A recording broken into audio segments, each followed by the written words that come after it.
नमस्कार साथियों, mission 100+ coaching class Gangapur में आपका स्वागत है। मैं डॉक्टर PL बडार आज आपको ले चलता हूँ मुगल काल के तीसरे पार्ट में, जहाँ से अपन छोटे छोटे टुकड़ों के अंदर चार भागों के अंदर इन चार महान सम्राटों या महान बादशाहों के बारे में पढ़ेंगे जिन्होंने पूरे भारत को चेंज करके रख दिया था। इतिहास की इस कड़ी के अंदर वैसे कहा जाता है कि मुगलों का आक्रमण भारत के ऊपर होना एक स्वाभाविक था या फिर एक परिस्थितिवश था, परंतु इन लोगों ने भारत को काफी हद तक यानी कि भारतीय संस्कृति व भारतीय कल्चर को काफी हद तक चेंज किया। कैसे किया, क्या किया, इसके बारे में अपन आज इस टॉपिक के अंदर एकमात्र अकबर को पढ़ेंगे, जो मित्रों इसका एक सौभाग्य देखिए, ये 16 अक्टूबर को जन्मता है और 15 अक्टूबर को मरता है। यानी कि इस आदमी की स्थितियां क्या थी, ये जब भी आयु पूर्ण करता है ना तो बराबर वर्षों में पूर्ण करता है। इसीलिए इसके ऊपर थोड़ी सी बात करते हैं, अपन बढ़ते हैं आगे। हम पढ़ रहे हैं अकबर। अकबर 4 अक्षरों का शब्द है मित्रों, 4 अक्षरों का शब्द, और इसको हम किस प्रकार से पढ़ते हैं देखिए, एक एंजॉय के रूप में देख रहे हैं अपन इसे। अकबर का जन्म 1542 ईस्वी के अंदर 1542 ईस्वी के अंदर हुआ था और मृत्यु 1605 ईस्वी के अंदर हुई थी। मित्रों अकबर 16 अक्टूबर 1542 ईस्वी का जन्म हुआ था। मित्रों 16 अक्टूबर 1542 को अमरकोट के अंदर इसका जन्म होता है, और अमरकोट के अंदर जब जन्म होता है तब हुमायूं एक भटकाव के काल के अंदर चल रहा था। याद होगा आपको, हुमायूं 1540 ईस्वी के अंदर भारत के अंदर से शेरशाह सूरी द्वारा बाहर निकाल दिया जाता है और वो भटकाव के अंदर चलता है और वो धीरे धीरे अमरकोट यानी अफगानिस्तान और पाकिस्तान के मध्य की सीमा के क्षेत्र के अंदर चला जाता है। वहां पर यहाँ राजा वीरसाल राजपूत राजा होता है, राजा वीरसाल, और वीरसाल के वहां पर अकबर का जन्म होता है। अकबर के जन्म होते ही उसे कुछ समय बाद यानी कि हो सकता है 3 साल या 4 साल के बाद उसे एक सूबेदार का पद प्रदान कर दिया जाता है। इसे गजनी और लाहौर का सूबेदार बनाया जाता है। मित्रों लाहौर अपने भारत की राजधानी रहा था। मैंने आपको राजधानी का पूरा चैप्टराइजेशन समझाया था कि जब मगध पाटलिपुत्र से शुरुआत होकर के वापस कलकत्ता, बेंगलोर वगैरह जहां पर घूम करके आते हैं अपन, तो एक बार लाहौर भी अपनी राजधानी कौन रखता है? कुतुबुद्दीन ऐबक, दिल्ली सल्तनत के अंदर।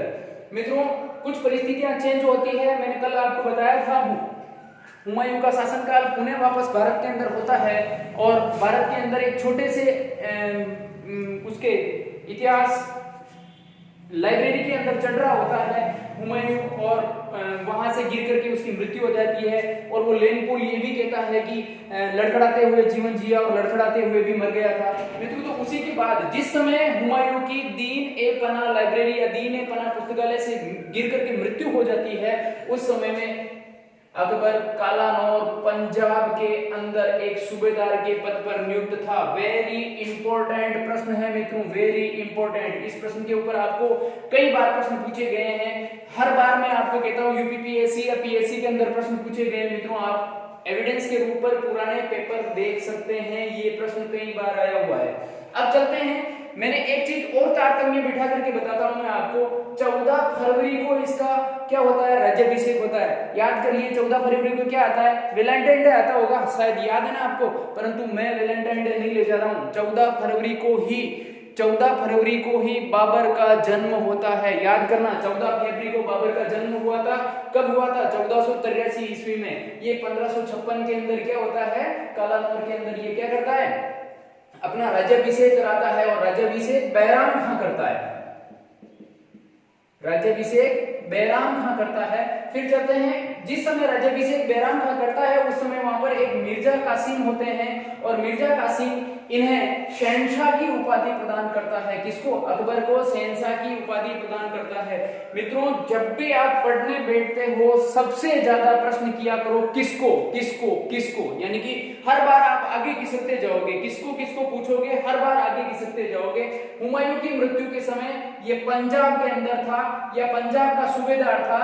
मैंने अभी आपको बताया पंजाब के अंदर जो कालानौर है वहां पर एक चबूतरे के ऊपर 25 या 26 सैनिकों को खड़ा करके बैराम खान द्वारा इसका राज्याभिषेक कर दिया जाता है। अब मृत्यु की जब बात करते हैं उसके बाद इसके जीवन काल को देखते हैं तो मृत्यु देखिए, मैंने अभी आपको कहा था 16 अक्टूबर को जन्म होता है और 15 अक्टूबर को इसकी मृत्यु होती है 1605 ईस्वी में। मकबरा बनाया गया। देखिए भारत के अंदर सबसे पहले मकबरा बनने की प्रथा आपको पता होना चाहिए, तेलंगी का मकबरा बना था। तो आप अपन ध्यान रखना, मकबरा इसका आगरा के अंदर, और कहां पर है, आगरा के पास में जो सिकंदरा है वहां पर इसका मकबरा बनाया गया है।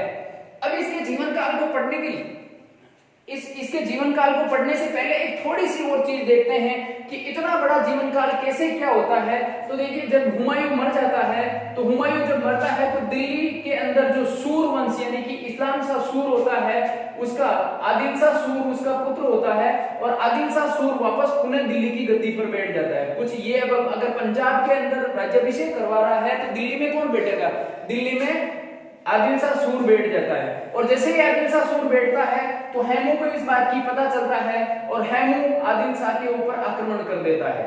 हेमू आदिल शाह के ऊपर आक्रमण करता है। ये आक्रमण होता है 5 नवंबर 1556 ईस्वी को। इन दोनों के बीच में बहुत घमासान युद्ध होता है, बहुत घमासान, और इतना घमासान युद्ध होता है कि हेमू विजय को प्राप्त करते करते बच जाता है। भाग्य ने बार बार हिंदुस्तान के इतिहास को बदलने का काम किया। मित्रों, अगर पानीपत के युद्ध में, तराइन के युद्ध में चौहान न हारे होते या तराइन पानीपत के द्वितीय युद्ध में हेमू विजय हो गया होता, तो बहुत सारे प्रश्न ऐसे हैं जो इतिहासकार उठाते रहते हैं और करते रहते हैं, परंतु हमें तो कंपटीशन के हिसाब से इस चीज को देखना है। तो हेमू भारत का 14वां विक्रमादित्य था, इस बात को याद रखना। इससे पहले 13 ऐसे शासक हुए जिन्होंने विक्रमादित्य की उपाधि धारण की थी।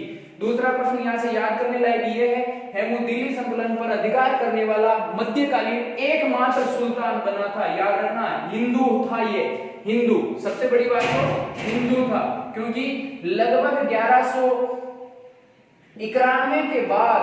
1191 के बाद से लेकर के 1857 तक किसी भी प्रकार का कोई दिल्ली के ऊपर हिंदुओं का शासन नहीं रहा था। अब आते हैं पुनः वापस अपन अपने मेन बिंदु पर, अकबर के ऊपर। और अकबर की जहां बात करते हैं अपन, तो राजनीति, उसका जो जीवन है उस जीवन को अपन 3 भागों में बांट सकते हैं। पहली बात ये है कि अपन राजस्थान के परिप्रेक्ष्य में इसको बहुत कम देखेंगे, क्योंकि राजस्थान हिस्ट्री के अंदर इसे अपन पूरा का पूरा पढ़ेंगे, इसीलिए राजस्थान हिस्ट्री यहाँ पर थोड़ी कम फिल्म करेंगे, इसलिए अपन इस चीज को थोड़ा सा लेते हैं। इसको 3 भागों में बांटते हैं। पहला भाग संरक्षण काल। संरक्षण मतलब छोटा बच्चा है तो उसका संरक्षण करने के लिए कोई न कोई होना जरूरी है, तो इस समय में यानी कि 4 साल का काल संरक्षण काल होता है। वेरी इंपोर्टेंट प्रश्नों की श्रृंखला के अंदर ये प्रश्न भी है, कई बार प्रश्न पूछा जाता है कि जब अकबर शासन के ऊपर या जब दिल्ली की गद्दी के ऊपर अकबर बैठा था तो उस समय उसकी आयु क्या थी। मित्रों 13 वर्ष आयु थी। उससे भी छोटा पृथ्वीराज चौहान 11.5 साल की उम्र में शासक बना था। इस बात को थोड़ा और याद रखना। संरक्षण काल की जब बात करते हैं, 13 साल का बच्चा क्या शासन करेगा, तो इस चीज को सोच करके बैराम खान उसका संरक्षक बन जाता है और 4 साल उसका संरक्षण करता है। परंतु निरंतर एक ही चीज को धीरे धीरे करते रहने के कारण इसके अंदर शासन के गुण आना शुरू हो जाते हैं और शासन के अंदर गुटबंदियां प्रारंभ हो जाती है। क्या प्रारंभ होती है? गुटबंदियां प्रारंभ हो जाती है। फिर चलते हैं इसके ऊपर, तो फिर गुटबंदियों के अंदर पेटीकोट शासन प्रारंभ होता है। सीधी बात, पेटीकोट कौन पहनती है? महिलाएं। तो इट मींस ये शासन महिलाओं के अंडर था, ये शासन महिला के अंडर था, यानी कि 2 साल के लिए ये शासन रहा था। इस बात को पुनः याद करना, पेटीकोट कौन पहनता है? महिला। कई बार इस प्रश्न को पूछा गया है कि पेटीकोट शासन की नायिका कौन थी? धाई मां महाम अनगा। कौन थी? धाई मां महाम अनगा। अरे भाई, जिसकी मां आगे है वही तो पेटीकोट का शासन करेगी, महाम अनगा। फिर उसके 2 पुत्र थे, अदम खान और उसकी पुत्री थी जीजी अनगा। इन तीनों ने गुट मिला करके अकबर को प्रभावित करने की कोशिश की और 2 साल तक इस शासनकाल को चलाया। इसके बाद अकबर का खुद का शासनकाल शुरू होता है, और वो शुरू होता है 1562 से लेकर के 1605 ईस्वी तक। इस शासनकाल को भी अपन कुछ टुकड़ों में बांट करके देखते हैं। चलते हैं मित्रों थोड़ा और आगे। साम्राज्य विस्तार की बात कर रहे थे, जो तीसरा चैप्टर था अपना, तीसरे बिंदु के ऊपर साम्राज्य विस्तार की बात कर रहे थे। अकबर 1561 से लेकर के 1605 तक यही काम करता रहा, इसके अलावा इसके पास कुछ भी काम नहीं था, मात्र साम्राज्य विस्तार करना। साम्राज्य विस्तार के साथ साथ में इसने बहुत अच्छे अच्छे काम भी किए, जैसे धर्म सुधार वाला है, या फिर सामाजिकताओं के है, या राजपूत नीतियों के बारे में है। तो राजपूत नीतियां इसने जितनी भी लागू की वो मात्र राजपूताना के लिए या राजस्थान के लिए लागू की। तो अपन इसको राजस्थान की हिस्ट्री में पढ़ेंगे, इसीलिए यहाँ पर ओनली फॉर उन बिंदुओं के ऊपर फोकस करते हैं जहां से अधिकतर प्रश्न उठाए जाते हैं। हम सन वाइज चल रहे हैं आगे से आगे। 1561 के अंदर वेरी इंपोर्टेंट क्वेश्चन है, जैसे ही ये स्वतंत्र शासन के रूप में उभरता है, मालवा के ऊपर आक्रमण करता है, और मालवा का बाज बहादुर नाम का जो शासक होता है, वो शासक वहां से हार जाता है और उसकी पत्नी रूपमती आत्महत्या या आत्मदाह कर लेती है। दूसरा पॉइंट आता है, यहां से ये कर टैक्स वैक्स वसूल करता है, उन्हें वापस अपने जो अधीनस्थ होते हैं उन्हें मालवा का शासक बना करके निकल जाता है। फिर 1562 की बात आती है, 62 याद करना, 62 है याद करना। फिर अगर कुछ भी याद नहीं आए तो इस चीज को याद रखना, दास, ठीक है। इसी के अंदर 62 लिखे हुए हैं, 6 जैसे दिखते हैं आपको देगा, और उसके ऊपर आप बात कर लेना। आमेर के शासक, बारमल का नाम तो सुना ही होगा आपने, अच्छी तरह से सुन रखा होगा। आमेर के शासक द्वारा अपनी पुत्री का विवाह इससे कर दिया जाता है, जिससे बाद में जाकर के जहांगीर पैदा होता है, ठीक है। और दास प्रथा पर रोक लगा दी जाती है, दास प्रथा पर रोक लगा दी जाती है, ठीक है ना, ध्यान रखना। दास प्रथा यहाँ पर पहली बार पुनः वापस रोक लग रही है, जो आगे जाकर के वापस दास प्रथा क्या करेंगे, अपना ली जाएगी, ठीक है। तीसरा 1563 के अंदर तीर्थ यात्रा कर समाप्त कर दिया जाता है। क्या कर दिया जाता है, तीर्थ यात्रा कर समाप्त कर दिया जाता है। 1564 के अंदर गोंडवाना पर अधिकार होता है, गोंडवाना और दुर्गा देवी द्वारा गोंडवाना पर अधिकार करके दुर्गा देवी, जो दुर्गा देवी होती है, उस दुर्गा देवी मर जाती है या उसने वे आत्महत्या कर लेती है। 1564 से लेकर के 65 या 68 तक चलता है वैसे तो, परंतु अपन 64-65 को ही खास तौर से देखते हैं। अकबर के द्वारा चित्तौड़ पर आक्रमण कर दिया जाता है। मित्रों, मेवाड़ की राजधानी चित्तौड़ के ऊपर अकबर के द्वारा आक्रमण किया जाता है, परंतु मेवाड़ की राजधानी इस समय उदयपुर हो चुकी थी, क्योंकि चित्तौड़ को शेरशाह सूरी ने जब आक्रमण किया था चित्तौड़ के ऊपर, तो उदय सिंह जी शेरशाह सूरी को चाबियां सौंप करके कहां पहुंच गए थे, उदयपुर पहुंच गए थे। इस समय यहाँ का वापस वहां से जाकर के उदयपुर में शासन करने लगे, और जब शासन करने लगे तो यहाँ पर जयमल और पत्ता नाम के 2 सेना नायक थे, वो यहाँ इस चित्तौड़ की रक्षा कर रहे थे। उदय सिंह जी वहां से निकल करके उदयपुर की तरफ आ गए थे। मित्रों, जब चित्तौड़ के ऊपर आक्रमण किया गया तो जयमल और पत्ता की वीरता से अकबर इतना प्रसन्न हुआ कि उनकी मूर्तियां, पत्थर की मूर्तियां, शिलाकृत मूर्तियां या शैल मूर्तियां आगरा के महल में लगवाई, मतलब आदम कद की। आदम कद का मतलब ये होता है आदमी के कद की, ठीक है। एक बात और याद रखना, चित्तौड़ आक्रमण अकबर का बहुत घिनौना कार्य था। उसने 30,000 हिंदुओं को कत्लेआम करवा दिया था, गायें कटवाई, और इसके अलावा उसने कई गर्भवती स्त्रियां भी वहां पर मरवा दी थी। फिर आते हैं 1569 पर। 1569 उदयपुर का निर्माण पूरा हो चुका था, और जहांगीर के एक बेटा पैदा हुआ, अकबर के एक बेटा पैदा हुआ जिसका नाम जहांगीर था, या बचपन का नाम सलीम था, जिसे अपन नेक्स्ट क्लास के अंदर देखेंगे। 1576 में आते हैं। 1576 एक और इससे पहले डेट याद करना, 1572 एक हिंदुआ सूरज जिसे कहते हैं, महाराणा प्रताप मेवाड़ की गद्दी के ऊपर बैठा है, क्योंकि इस समय 1572 में क्या हुआ, उदय सिंह की मृत्यु हो गई थी, तो ये स्वतंत्रता प्रिय था। अब यहाँ बात आती है कि जब 1576 मान सिंह व आसफ खां के तहत, यानी महाराणा प्रताप को कई बार अकबर समझाने के लिए भेजता है, 4 शिष्टमंडल भी भेजते हैं, उसके बारे में भी थोड़ी देर में बात करेंगे। इससे पहले 2 शिष्टमंडल उदय सिंह को समझाने के लिए भेज दिए जाते हैं, 4 शिष्टमंडल प्रताप को समझाने के लिए भेजे गए। मान सिंह व आसफ खां ने 1576 ईस्वी के अंदर मेवाड़ पर आक्रमण कर दिया, याद रखना, और इसे ही हल्दी घाटी का युद्ध कहते हैं। क्या कहते हैं, हल्दी घाटी का युद्ध। थोड़ा सा ये बिंदु जो छूट रहा है उस समय देख लेते हैं। उदय सिंह को 2 आदमी समझाने के लिए भेजे थे अकबर ने, ठीक है ना, और प्रताप को समझाने के लिए 4 आदमी भेजे थे। कितने आदमी? 4। अब यहां पर याद करने का सिंपल तरीका भाटो जमा, इतना ही याद करिए, ठीक है ना, जमा भाटो नहीं, भाटो जमा याद करिए। थोड़ा देखो, थोड़ा सा क्या है, परिवर्तन प्रकृति का नियम है, या फिर भाटो जमा भाटो, ये से भी याद कर लो, ठीक है ना।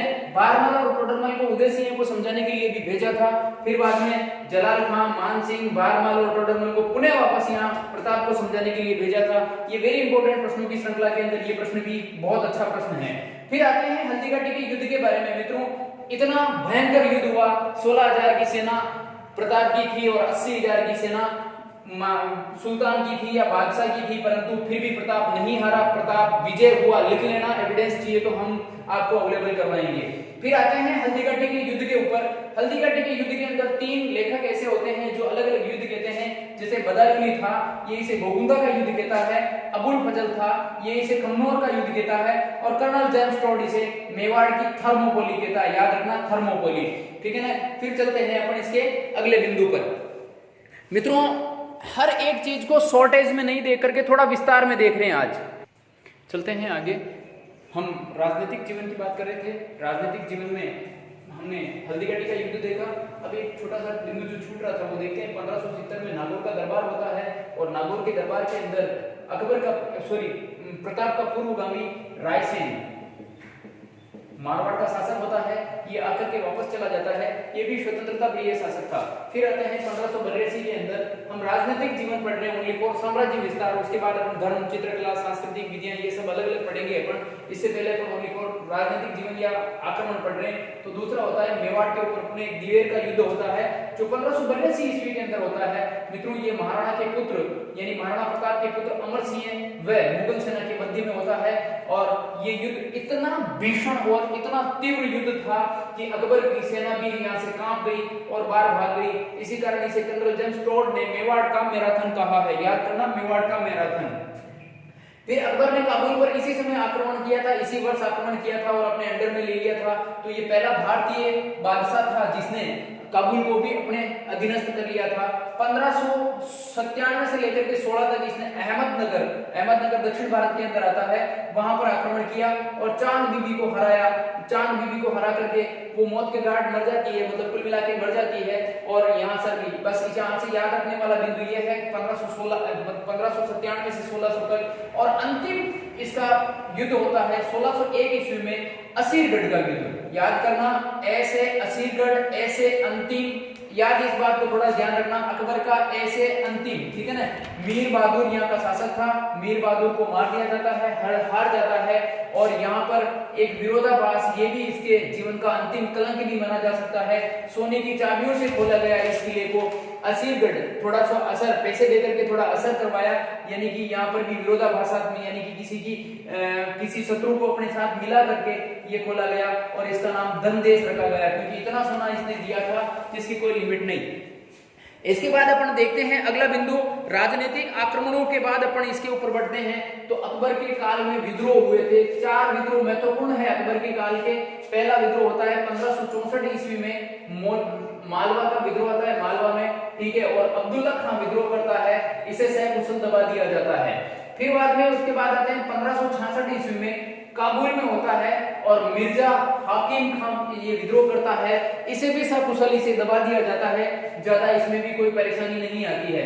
1572 के अंदर एतमाद खां के आक्रमण पर मुजफ्फर खां तृतीय एवं हुसैन मिर्जा गुजरात के अंदर विद्रोह कर देते हैं। ये गुजरात में विद्रोह करते हैं, हुसैन और मुजफ्फर खां दोनों मिलकर के गुजरात में विद्रोह करते हैं और गुजरात पर तुरंत प्रभाव से अकबर आक्रमण कर देता है। और यह आक्रमण अकबर के जीवन काल का सबसे तीव्र यानी तेज, बहुत जल्दी 9 दिन के अंदर दिल्ली से यह गुजरात पहुंच करके आक्रमण कर देता है पूरी सेना सहित इस, और अपने इसको दबा देता है इस विद्रोह को, और पहली बार समुद्र के दर्शन करता है और पुर्तगालियों से इसकी मुलाकात पहली बार होती है। साथियों, हम अकबर के विद्रोह के साथ साथ में अब अगला बिंदु लेते हैं। देखो आगे चलते हैं, आगे धार्मिक की बात कर रहे थे अकबर की।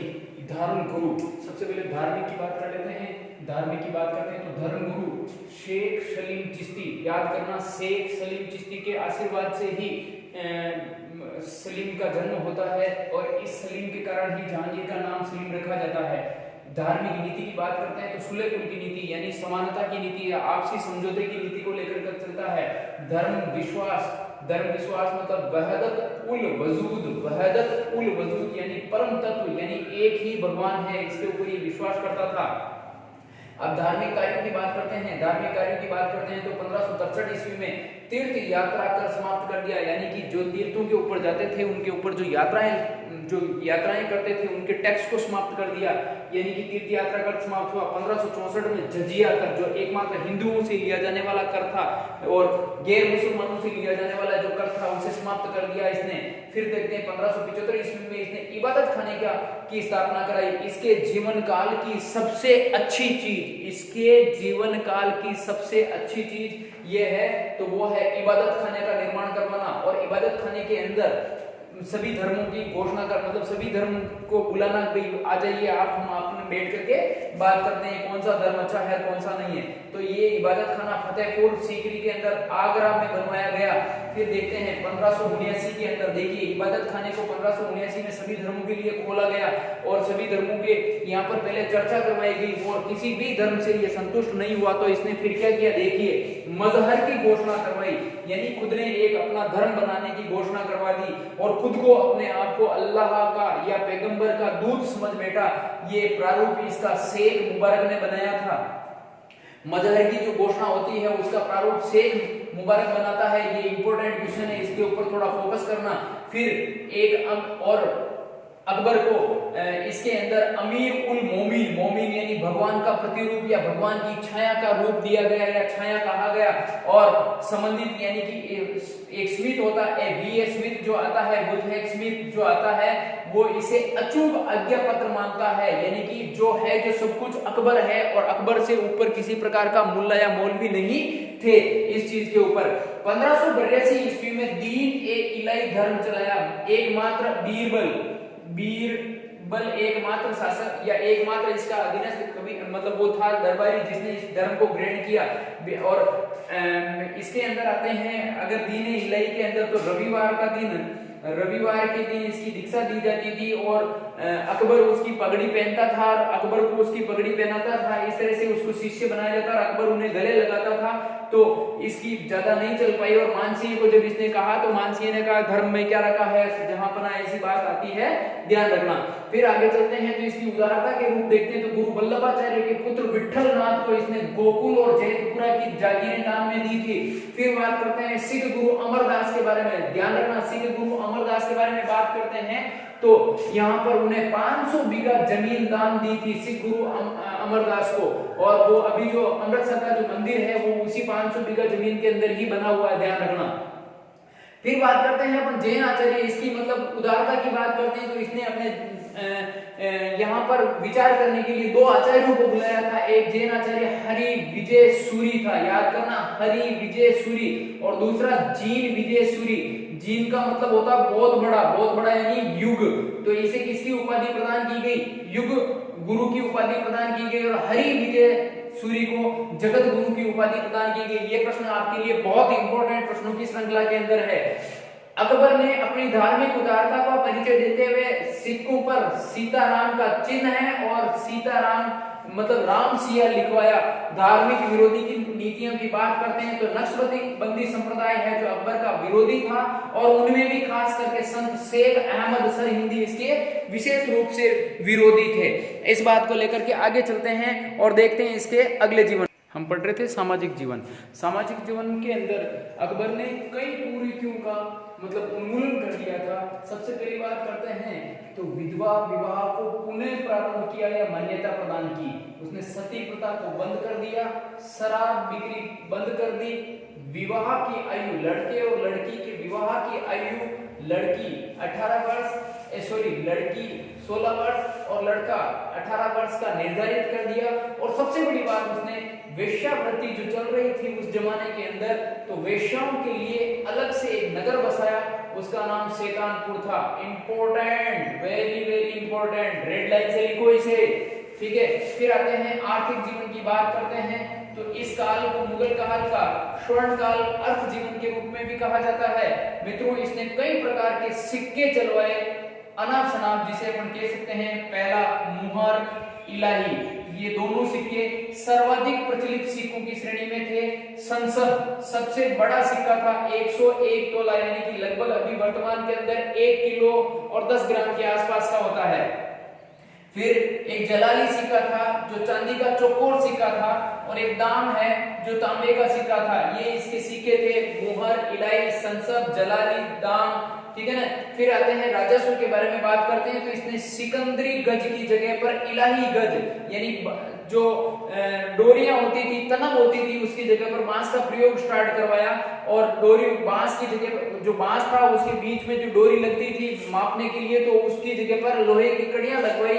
फिर नस्क, कनकुत, मुक्तई आदि व्यवस्थाओं से इसने लगान या टैक्स वसूल करना शुरू किया।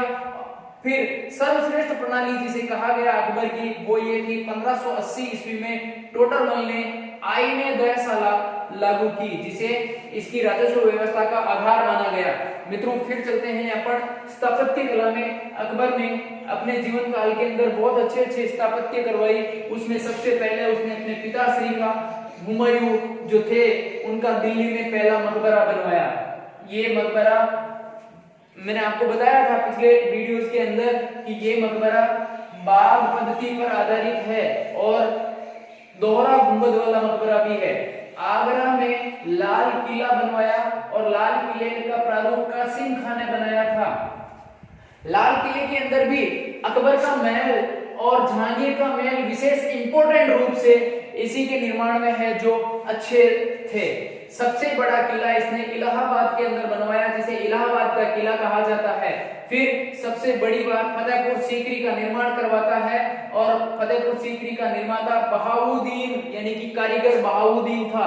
फतेहपुर सीकरी के अंदर जितने भी निर्माण हुए तो बहुत अच्छा उत्कृष्ट निर्माण होने के कारण एक मतलब फर्ग्यूसन नाम का इतिहासकार होता है, वो ये कहता है कि यहाँ पर स्वर्ग बसता है।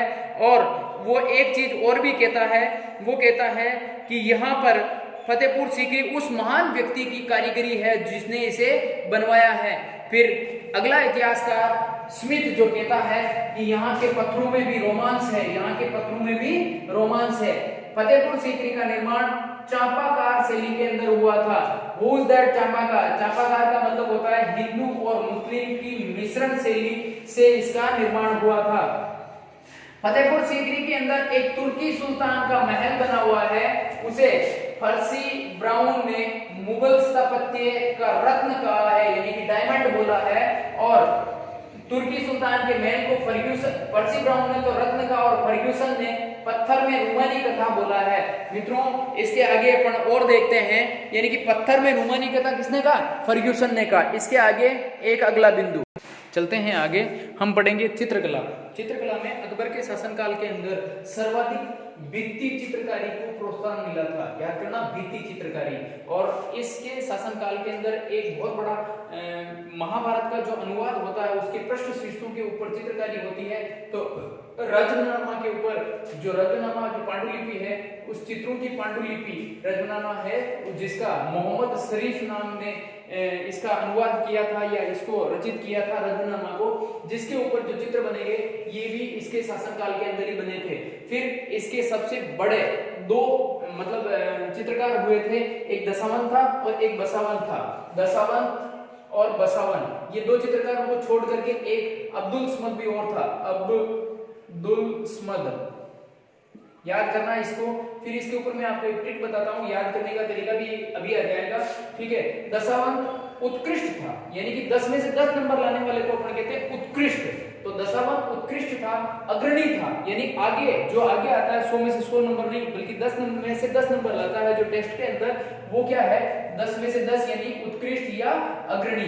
फिर बसावन जो मन में बस जाता है, कैसे बसता है? चित्र बना करके, यानी कि सर्वोत्कृष्ट। छवियां यानी कि जो चित्र मन में बस जाते हैं, जैसे कृष्ण का एक घोड़ा है, उसके साथ में एक मजनू है जो घूम रहा है जंगल के अंदर, ऐसे चित्र इसने बनाए थे। फिर मैं अभी अब्दुल समद की बात कर रहा था मित्रों, तो एक ट्रिक है, ए ने ए को ए बनाया। आप ए 3 बार पढ़ेंगे, ए ने ए को ए बनाया, तो याद करिए अकबर ने अब्दुल समद को चित्रशाला का अध्यक्ष बनाया। वेरी इंपॉर्टेंट क्वेश्चन है, इस बात के ऊपर ध्यान रखना। ए ने ए को ए बनाया, यानी कि अकबर ने अब्दुल समद को चित्रशाला का अध्यक्ष बनाया था, याद रखना। और फिर क्या किया, ए ने ए को ए बनाया और सिर पर बिठा दिया, सिर पर बिठाया, ठीक है ना। तो इसको सरी कलम या सीरी कलम की उपाधि प्रदान की थी, याद करना, वेरी इंपॉर्टेंट प्रश्न है। चित्रकला के अंदर सीरी कलम की उपाधि किसे प्रदान की, तो ए ने ए को ए बनाया और सिर पर बिठाया, ए ने ए को ए बनाया और सिर पर बिठाया, यानी अकबर ने अब्दुल समद को चित्रशाला का अध्यक्ष बनाकर सिर पर यानी कि सीरी कलम की उपाधि प्रदान की थी। फिर चलते हैं संगीत कला की तरफ, फिर आगे बढ़ेंगे संगीत कला। संगीत कला में इसका नगारा बजाने यानी कि नंगाड़ा बजाने में इसका विशेष शौक था, तो इसने ये नगारा जो बजाता था, नगारा वादन करता था, तो इसने इसी के पैटर्न पर सूरजन सिंह जो रणथंभौर का शासक या सामंत हुआ करता था, उसे तवारा वाद्य यंत्र बजाने की छूट प्रदान की थी। याद करना इस बात को, वेरी इंपॉर्टेंट है। तवारा वाद्य यंत्र बजाने का अकबर का समकालीन शासक कौन हुआ था, तो रणथंभौर का शासक सूरजन सिंह हुआ था। अब बात करते हैं प्रसिद्ध संगीतज्ञकार या संगीतज्ञों, तो इसके दरबार में 2 संगीतज्ञ हुआ करते थे, एक था तानसेन और दूसरा था बाज बहादुर। मित्रों, ये बाज बहादुर मालवा का शासक था, ये बाज बहादुर मालवा का शासक था। फिर बात करते हैं तानसेन की, तो तानसेन का मूल नाम राम रत्न पांडे था, तानसेन का मूल नाम राम रत्न पांडे था। ये रीवा नरेश जो हुए उनके यहाँ से अकबर लेकर के आया था इसे, और यहाँ लाकर के रीवा नरेश से फिर इसके दरबार में लाकर के इसे कंठाभरण वाणी विलास की उपाधि प्रदान की थी। वेरी इंपॉर्टेंट है, याद रखना, ये प्रश्न 2-3 बार पूछा गया। प्रश्न कंठाभरण वाणी विलास किसे कहा गया, तो तानसेन को कहा गया। अब आते हैं साहित्य के अंदर। वैसे इस जमाने के अंदर बहुत सारे साहित्य रचे गए, परंतु इससे भी कई ज्यादा साहित्य औरंगजेब के शासनकाल के अंदर आएंगे। तो अपन देखते हैं इस साहित्य मतलब इस जमाने में सबसे इंपॉर्टेंट जो साहित्य रचा गया वो साहित्य था नफाइस उल मासिर। मीर अल्लाउद्दौला ने इसकी रचना की थी, अल्लाउद्दौला ने इसकी रचना की थी। इसके बाद रजमनमा यानी कि महाभारत का तुर्की या फारसी भाषा में अनुवाद हुआ इस समय में, और कुरान का प्रथम बार अकबर के शासनकाल में अनुवाद हुआ, मूल भाषा से दूसरी भाषा के अंदर कुरान का पहली बार। और अकबर के दरबार में सर्वाधिक प्रसिद्ध सर्वश्रेष्ठ कवि यानी कि गायक जिसे अपन कहते हैं, कवि जिसे कहते हैं, वो गीजाली था, गीजाली। और जीरी कलम की उपाधि मोहम्मद हुसैन कश्मीरी को प्रदान की थी, ध्यान रखना। और कश्मीर की साड़ियों पर जरी करने का काम बहुत अच्छा होता है, इसीलिए याद करना, मोहम्मद हुसैन कश्मीरी, कश्मीर की साड़ियों पर जरी यानी कि जीरी कलम की उपाधि प्रदान की थी। इसी के बाद में अपन बात कर ही रहे थे, अकबर वाला मैटर चल रहा है अपने सामने, और अकबर की जो बातें सामने आई है तो देख लीजिए। ये अपने साहित्य थे रजनामा, कुरान, गीजाली, ठीक है ना, जीरी कलम। सबसे इंपॉर्टेंट प्रश्नों के अंदर मैंने चित्रकला वाला आपको समझाया, इसके ऊपर याद रखना। इसी के साथ थैंक यू, बहुत बहुत धन्यवाद, आप सभी का आभार।